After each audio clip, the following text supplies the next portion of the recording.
അസ്സലാമു അലൈക്കും വറഹ്മത്തുള്ളാഹി വബറകാതുഹു.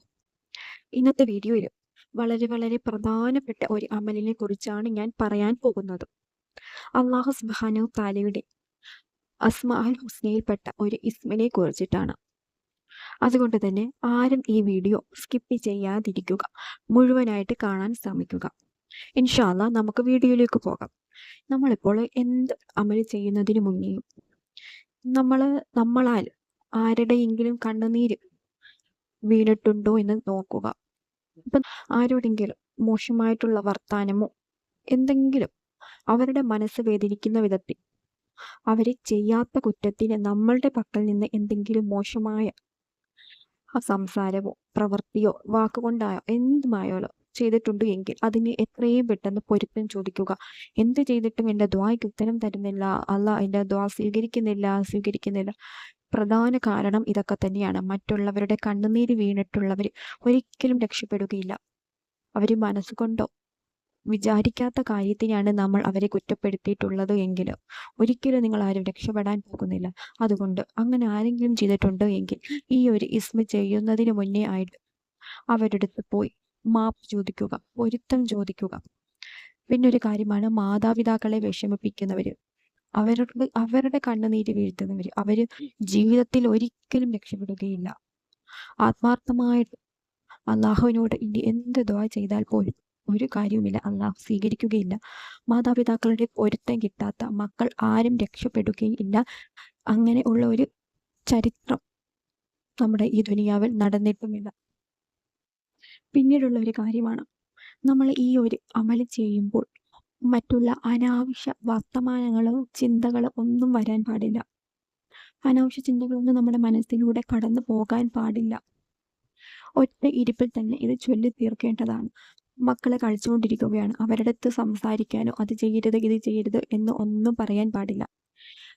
നമ്മൾ ഈ ചെല്ലുന്ന ഈ ഒരു അമലിൽ മാത്രമായിരിക്കണം നമ്മുടെ ശ്രദ്ധ നമ്മൾ കേന്ദ്രീകരിക്കേണ്ടത്. ഇങ്ങനെയൊക്കെ ചെയ്യുകയാണെങ്കിൽ നമുക്ക് ഒരിക്കലും ഫലം കിട്ടുകയില്ല. വളരെ ചെറിയ ഒരു ഇസ്മാണ്. നമ്മൾ അതിൻ്റെതായ അല്ലാഹു സുബ്ഹാനഹു തആലയുടെ അസ്മാഉൽ ഹുസ്നയിൽപ്പെട്ട ഒരു ഇസ്മാണ്. നമ്മൾ അതിനെ അതിൻ്റെതായ ബഹുമാനത്തോടു കൂടി ആദരവോടു കൂടി ചെയ്യുക. അല്ലാഹു സുബ്ഹാനഹു തആല പറഞ്ഞിട്ടുണ്ട്, എൻ്റെ അസ്മാഉൽ ഹുസ്നയിലെ ഏതെങ്കിലും ഒരു ഇസ്മ നിങ്ങൾ ദുആ ചെയ്യുകയാണെങ്കിൽ, ആ ഒരു അസ്മാഉൽ ഹുസ്നയെ മുൻനിർത്തി നിങ്ങൾ ദുആ ചെയ്യുകയാണ് എങ്കിൽ ഒരിക്കലും ഞാൻ അതിന് ഉത്തരം നൽകാതിരിക്കുകയില്ല. ഉറപ്പായിട്ടും ഹൈറായിട്ടുള്ള കാര്യമാണ് എങ്കിൽ ഉറപ്പായിട്ടും നിങ്ങൾക്ക് അതിനുള്ള ഉത്തരം ഞാൻ നൽകിയിരിക്കും. നമ്മൾ ചൊല്ലേണ്ട ഇസ്മ ഏതാണെന്ന് വെച്ചാലും അതിന് മുന്നേ ആയിട്ട് നമ്മൾ നമസ്കാരം മുടങ്ങാതെ നമസ്കരിക്കുക. തെറ്റായിട്ടുള്ള ചിന്തയിൽ നിന്ന് ഒഴിഞ്ഞു നിൽക്കുക.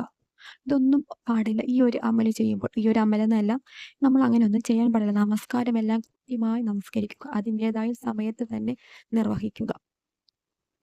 ഈ ഒരു ഇസ്മ ചെല്ലുന്നത് എപ്പോഴാണെന്ന് വെച്ചാൽ ഇശാ നമസ്കാരത്തിന് ശേഷമാണ്.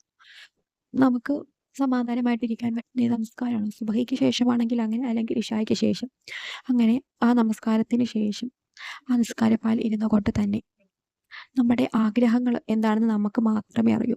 പിന്നെ അല്ലാഹു സുബ്ഹാനഹു തആലയ്ക്കും അറിയാം. എന്നാലും നമ്മൾ നമ്മുടെ നാവ് കൊണ്ട് അള്ളാഹുവിനോട് പറയുക, എൻ്റെ ഇന്ന ആഗ്രഹം എനിക്ക് നടത്തി തരണം.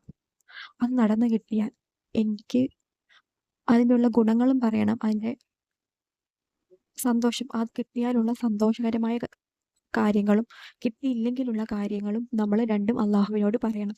ഇത് രണ്ടും അല്ലാഹു സുബ്ഹാനഹു തആലയ്ക്ക് അറിയാവുന്ന കാര്യമാണ്. എന്നാലും നമ്മൾ നമ്മുടെ നാവ് കൊണ്ട് അള്ളാഹുവിനോട് പറയുക. എന്നിട്ട് നിയത്ത് വെക്കുക. എന്നിട്ട് ഇസ്തിഗ്ഫാർ 11 പ്രാവശ്യം ചൊല്ലുക. അതിനുശേഷം 55 പ്രാവശ്യം യാ മുജീബു യാ അല്ലാ, യാ മുജീബു യാ അല്ലാ എന്ന ഇസ്മ, അല്ലാഹു സുബ്ഹാനഹു തആലയുടെ പരിശുദ്ധമാക്കപ്പെട്ട യാ മുജീബു യാ അല്ലാ എന്ന ഇസ്മ 55 പ്രാവശ്യം ആ നിസ്കാരപ്പായിൽ ഇരുന്നു കൊണ്ട് തന്നെ ചൊല്ലുക. എന്നിട്ട് 2 കൈകളും ഉയർത്തി അല്ലാഹു സുബ്ഹാനഹു തആലയോട് ദുആ ചെയ്യുക. എൻ്റെ ആഗ്രഹങ്ങളും ആവശ്യങ്ങളും എല്ലാം നടത്തിത്തരാൻ നീ മാത്രമേ ഉള്ളൂ. നീ അല്ലാതെ എന്നെ സഹായിക്കാൻ ആരുമില്ല. കരഞ്ഞുകൊണ്ട് ദുആ ചെയ്യുക. ഇൻഷാ അല്ലാഹ് ഹൈറായിട്ടുള്ള കാര്യമാണ് എങ്കിൽ അല്ലാഹു സുബ്ഹാനഹു തആല നടത്തി തരുക തന്നെ ചെയ്യും. പിന്നീട് ഒരു കാര്യം, അല്ലാഹു സുബ്ഹാനഹു തആലയെ പൂർണ്ണ വിശ്വാസത്തോടു കൂടി ഞാൻ ഈ ഒരു അമല് ചെയ്യുകയാണ് എങ്കിൽ എൻ്റെ ഉത്തരം അല്ലാഹു സ്വീകരിക്കും, എൻ്റെ ദുആ അല്ലാഹു സ്വീകരിക്കും എന്നുള്ള ഒരു ദൃഢമായ വിശ്വാസത്തോടു കൂടി ചൊല്ലുക. ഇൻഷാ അല്ലാഹ് ഉറപ്പായിട്ടും അതിനുള്ള ഉത്തരം നിനക്ക് ലഭിച്ചിരിക്കും. ഇൻഷാ അള്ളാ. നമ്മുടെ എല്ലാവരുടെയും ജീവിതത്തിൽ ഇത് പതിവാക്കാനുള്ള തൗഫീക്ക് നൽകുമാറാകട്ടെ. ആമീൻ യാ റബ്ബൽ ആലമീൻ.